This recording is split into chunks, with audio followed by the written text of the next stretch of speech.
skimming is when you look very selectively for the main and general ideas, and you just want a general impression of the content. So you're not reading to know in depth what the article or the book is saying. You're just looking for the main or general ideas. And normally you're doing this to decide whether this is material you want to read in depth. And there are 3 tactics you can use for skimming. For academic articles, you start with the title. If this title interests you, then you can say, okay, I'm keeping it. But maybe you say, okay, this is interesting, but let me look whether this is something I really want to do. Then you can read the abstract.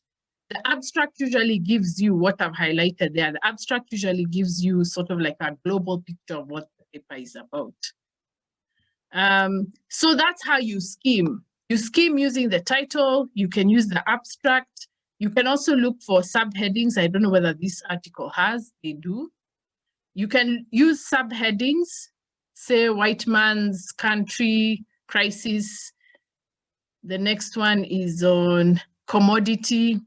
Yeah, and I don't know whether the next one is a history of the Kenya colony in the 1950s. Maybe you're not really interested in going that far back. So that's what you look at. You look at the title, you look at the abstract, the headings. If it's a book, you go to the table of contents and you look at the table of contents. So what usually happens when you get a book, maybe you put in the results and you get a book that you like. The first thing you do is that you go to the table of contents. And like in this case, the table of contents is up there for you. The good thing about this particular ebook thing is that it tells you how many times what you're looking for is in the article. I mean, in the book. So when you come to, let me just clear this. When you come to the table of contents, and all this I will show you after you get your whatever, your password and your username.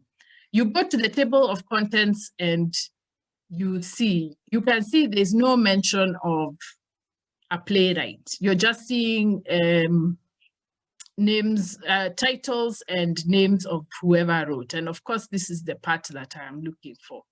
But what you can also do, if you're doing an ebook, you can just search for the name and see how many times it comes up. And this book says that his name comes up 6 times. You see this arrow here? You now can see whether you can go to the specific pages and see if that is what you want. If it is a hard copy book, and this is what I'm saying because you will go to the library, I hope. What you do is you go to the index, if the book has an index. So normally books have indices, that's the plural. If you go to the index, you just go to the back of the book, check if his name comes up. And usually the index is classified according to alphabetical basis. So in this case, you can see there's an index for titles of books, there's an index for institutions like this Théâtre Africain, and then these are titles of books, the ones that are in italics. And then you can now also have, let me just use this. You can now also look for the name of the person if that's what you want. So remember that when you go to the library, you use the index to find out if what you're looking for is mentioned in the book. So that's one way to look for the book that you need. You look for the index. Then you also look for keywords, and keywords are usually mentioned in the index, or there are some articles that say keywords in this article, and then they give a list of keywords. You look at that. If you see, oh, this is something I want to read, you put it somewhere where you'll remember to take it. And then the other thing you look for is graphics.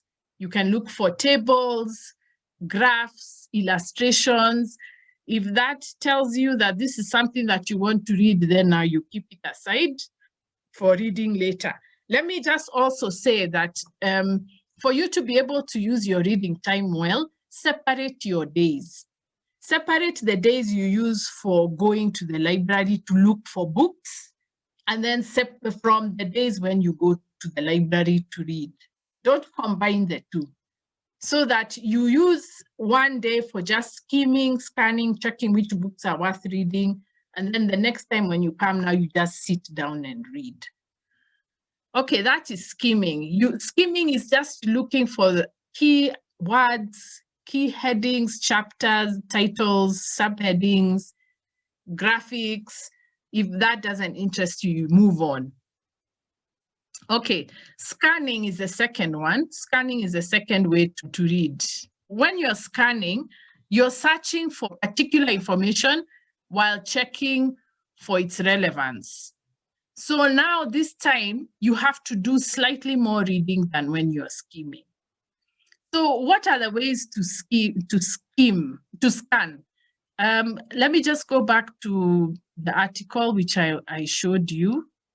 There are many ways to scan. One is to read the first two paragraphs, the introduction, because the introduction of every article normally tells you what the thesis of the article is. What's the main idea that the author wants to argue about, and you can see here. Here, one does not need to look long or hard to detect the overlap between the predominant contemporary image of Kenya's Europeans and the now conventional historical consensus.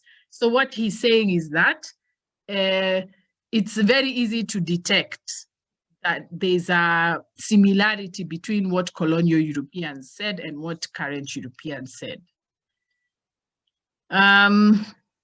Let me see if I have another article so that you can see. This one was about attitudes of British. Anyway, I've been reading a lot of Kenyan history, so that's why I have a lot of historical material. This one was a very interesting article, and I'm going to talk about it in a little more detail.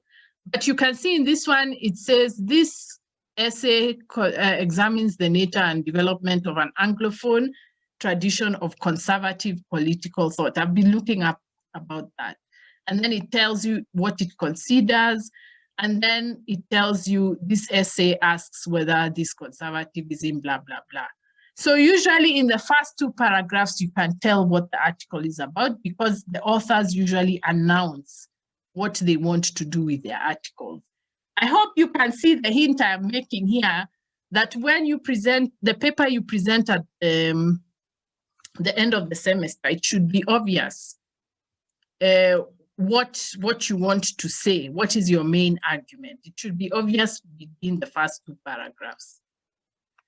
So scanning, you read the introductory paragraphs.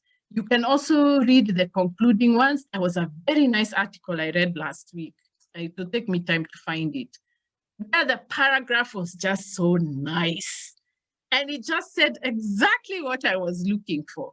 So I saved the article and kept it, and I ended up quoting it. So you read the introductory and the concluding paragraphs. And then in between, the paragraphs in between the first ones and the last, you can just read like the first sentence of the paragraph. Once you see that this is something you're interested in reading, then now you can say, okay, this is something I'll read, let me keep it aside. So that's one tactic of scanning, of reading the paragraphs, the introduction, the conclusion, and the first sentence of each paragraph. And then the second tactic is to look at the fundamental structure of the article. And every article you read basically follows the same format. It starts with an introduction, then it tells you what theoretical framework it is going to be using.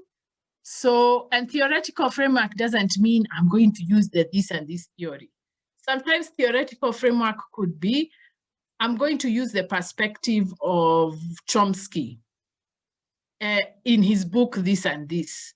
So that is the lens through which I'm going to talk about everything in this article.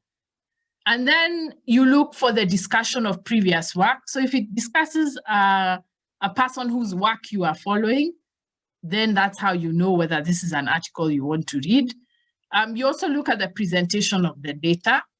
Is this data that you're interested in? Then you look at the argument, and then of course you look at the conclusion.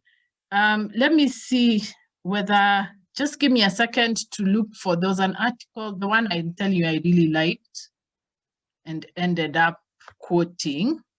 This is something that I've started to get interested in, where academics get this arrogance of thinking that what we say is the gospel truth and it must be followed to the letter without any debate.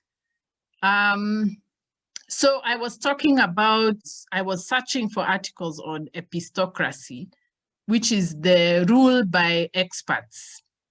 I noticed that because the arguments are very philosophical, they don't tend to follow the format of theoretical framework, data collection, discussion of results, and then conclusion. So what this author did was that she started with an experience, which is the same one I have had, of people thinking that science is the Bible. And then she says, I am going to make two arguments. So one is that there's no superior political judgment. She's responding to a book called Against Democracy. And then what you do, like I said, you just look at the first paragraph. You just randomly pick a paragraph and say, I'm going to read the first two sentences. So you see here another premise Brennan argues for explicitly is the existence of objective competence in political matters. Basically, the idea is academics are politically objective. Nonsense. Anyway, then she puts her second argument there and gives some very interesting arguments. And then, like I was saying towards the end, I mean, this is a really difficult, conceptually, it's a very difficult argument to make.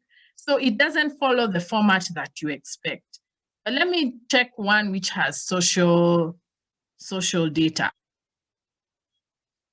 Yes, I get excited by I am a person of ideas. I love good ideas. So when I see a good article, I just feel, I feel like I've eaten a good meal. Okay, this one is about the only student I've supervised. She did her thesis on the church and social media. So I had to educate myself on social media and religion. So this is the title of the article. You can see her study, their study is data heavy. So they start with an introduction of what are people saying in the field. In the area of social media and religion, what are people saying?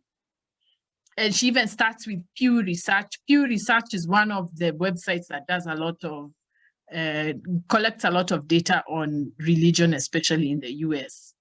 And then she first talks about the thesis, the theoretical framework uses and gratification, whether it's suitable. And then, of course, she picks all the people who have studied about it.